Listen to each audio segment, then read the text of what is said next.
Hi, it's Tacticus, and last month I did a quick review of the patch notes instead of a long reading. You guys really liked that, so I'm going to do that again today, but oh, what a time to do it. Last update was dominated by events, this one is dominated by the Mythic update. 3, 2, 1, let's go. With this update, the Mythic rarity enters the game. This adds the Adamantium rank above the Diamond ranks, as well as the Mythic rarity after the Legendary rarity. There will be 15 more experience levels and of course 15 more ability levels for characters and 3 adamantium tiers to upgrade your characters too. A character can only get to the mythic tier by having reached the blue star rarity. All further upgrades are done by using mythic shards, which you can get in the rogue trader from now on. Once you blue star the character, you get a chain of 5 missions specifically crafted for that character, which gives you enough shards to reach the new rarity. In this update you will be able to access the first third of the mythic rarity, level 55 and adamantium 1. There will also be special equipment items called relics, which transfer an additional ability to the character that holds them, but can't be unequipped. Some characters start with their own specific equipment, but there'll be generic ones for the others until they get their own. Lower level equipment now is always better at level 1, at higher rarities than the highest stats of the highest level of the rarity before. 12 new upgrades were added and names of existing upgrades changed to prevent confusion. Even machines of war can reach the mythic rarity and will get a passive effect affecting mostly mythic units on the battlefield that scales automatically with promotions. Those mythic changes will mostly take effect on August 20th when the mission chains for blue starred characters unlock. A lot of game modes have been expanded to allow for mythic units. From September 8th, all incursions had a mythic tier added, avoiding mythic shards. For now, it's only one, but we'll get more later. Also, the Forge Fiend's track has been reworked. To account for the higher player levels, the leveling curve has been smoothed out and levels 71 to 100 have been added, as well as 20 more guild levels. Dante will get his second event starting September 14th. If you don't have him yet, you can watch my preparations video for some guidance. Fitting with the Mythic update, each track now contains 4 more battles with harder enemies, and there are 10 more grades to allow for Mythic Ascension right from the get-go. Campaign events Extremist Battles 23 to 30 now have a Mythic cap, and Battle 25 to 30 allow for Mythic rewards. The lower levels have had the difficulty increased from level 13 to 14 onwards, but defeated nodes up to level 25 stay defeated. Starting with Atlakoya's quest on August 27th, quests also get 2 new tiers, 1 legendary and 1 mythic tier, with adjustments to rewards.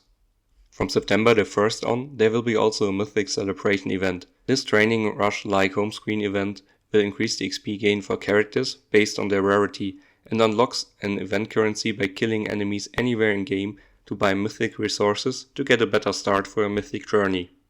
Starting with this update, a lot of economic changes also take effect. Shops have a wider offering, all shops and modes have gotten a specific niche. Most rewards are now a draft reward, and a lot of them depend on player level to make them more useful. Drop rates have gone up especially for mirror and normal nodes, while elite nodes can now be raided 6 times a day instead of 3. Some crafting recipes now need fewer ingredients, making it cheaper to reach the ranks we had until now, unifying some outliers like the Ultramarines in the process. Requisitions had a small but meaningful change. Normal requisitions don't drop 5 shards anymore. They also don't drop orbs based on your player level anymore, but your characters now, so rare orbs if you have at least one character that could need it, and so on. Blessed requisitions will now award mythic shards on a 5-to-1 basis for characters you already blue starred and drop shards of. Energy will be a little more plentiful by adding an additional refill of 60 energy for 25 blackstone and making the Edwatch 60 energy as well. Fulfilling the daily mission now gives 30 energy as well. Elite and extremist battles have their coin yield increased by 30 to 50%, with more coins awarded on later battles. Onslaught now gives 1 legendary badge every battle starting at tier 20, and an additional mythical badge enters the fray from tier 80 on. Honor Your Heroes will now give mythical rewards if applicable. Arena now doesn't award consumables and upgrades anymore, but instead better items and more XP books. Salvage Run gives more salvaged components and better items. Guild War Shop now sells badges.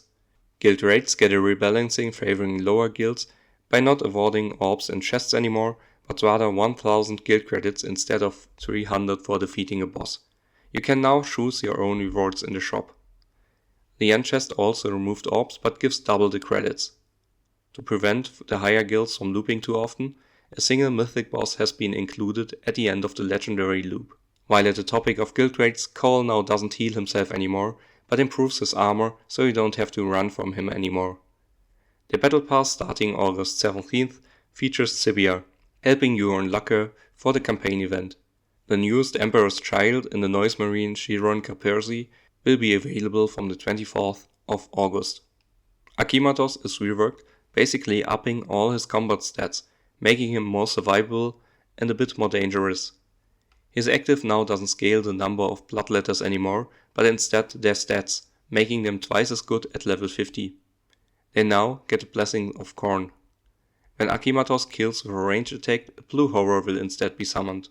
Mephiston had his passive damage reduced to half, but can now profit from attack modifiers and can crit, as well as doing 2 instead of 1 hit now.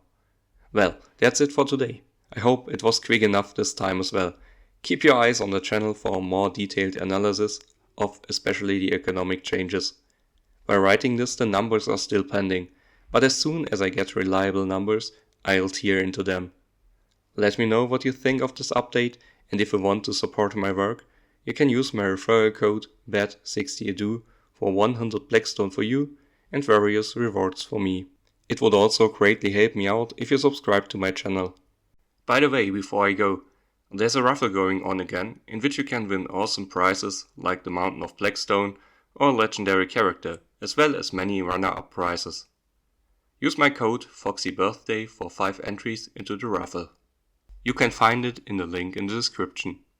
This is not an in-game code, just for the raffle. Good luck! You can watch some more of my videos if you like on screen, and I'll see you in the next one. Have a great day.